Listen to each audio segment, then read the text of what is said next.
Hey guys, welcome back to the next episode of building a online Asteroids clone with JavaScript, Python, and AWS. Sorry it's been a while since the last video I posted.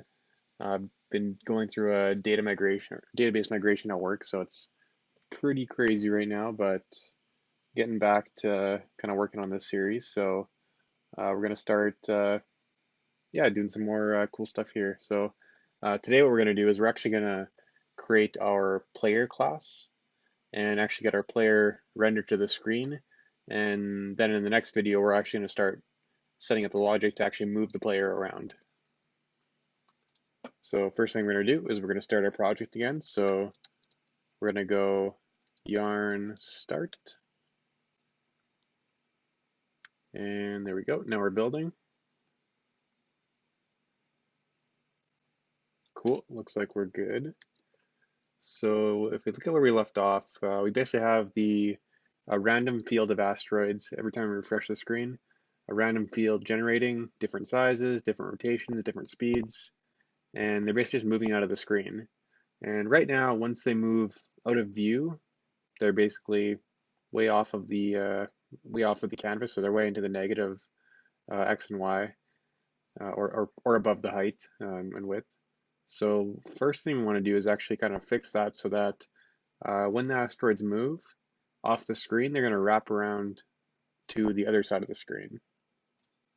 So to do that, we're going to add a new method to our entity class, and we're going to call it from our asteroid class.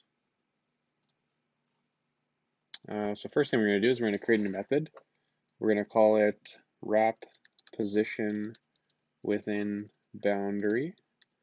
And basically we're going to wrap our position within a min x, a max x position, min y, max y, and it's going to return nothing. So it's going to be void. And then basically what we're going to do is we're just going to do some pretty simple math. So we're going to say if our position, our x position, plus the radius of our entity is less than the min x axis.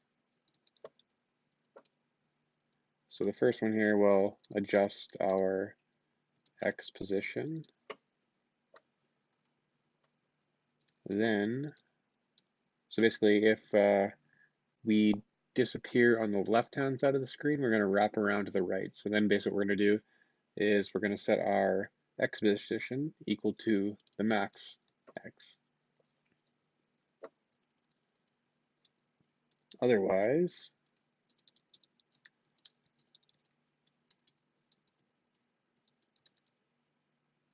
actually this minus this dot radius is greater than our max x.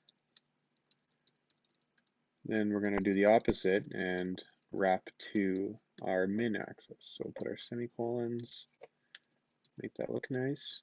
So basically in this branch, if we exceed the max width here, minus the radius so that it can move completely off the screen before it actually wraps, then if we exceed that, then we're going to change our position back to the min, so it's going to appear over here again. So that's going to handle our x position. And then next we want to do is handle our y position. So we're going to do something fairly similar again. So, whoops, this dot position dot y plus this dot radius less than our minimum y.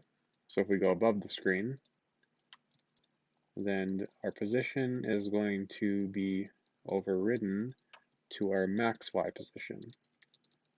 Otherwise, whoops, else if there, because we do not want this code executing if we're within the screen. We only want it if we're outside any of the borders. So we're going to go else if this dot position dot y minus this dot radius greater than our max y. This dot position dot y will be equal to our min y. There we go. Clean that up. So we've got our method now. So next thing we want to do is every time our asteroid updates position, we want to actually invoke this method to make sure our position's being kind of wrapped around. So if we remember how that works, in our entity class, so in our Asteroid class, we have a draw method. So every time we want to draw to the screen, this gets called. But if we remember, entity has another method called update, which updates the physics for our object. So what we want to do is override this update method, call the super class, so in this case entity, to actually update our physics. But then we also want to call our wrap position within boundary for the asteroid object. So what we're going to do is we're going to override our update. So there's our update method. We're going to call super because we want our physics to update. And then we're going to call this dot wrap position and boundary. And if we look here, we've got 0 here, 0 here, max y, max x. So we want to keep within minimum x of 0, max x of width, max or min y of 0, and screen height for our max y. So now if we save that, we should see our object start wrapping. And there we go. You can see here, it's going up, going up, going up, and disappears, finally shows up again. So now they're actually kind of keep showing up on the screen every time we do anything there, or every time they move.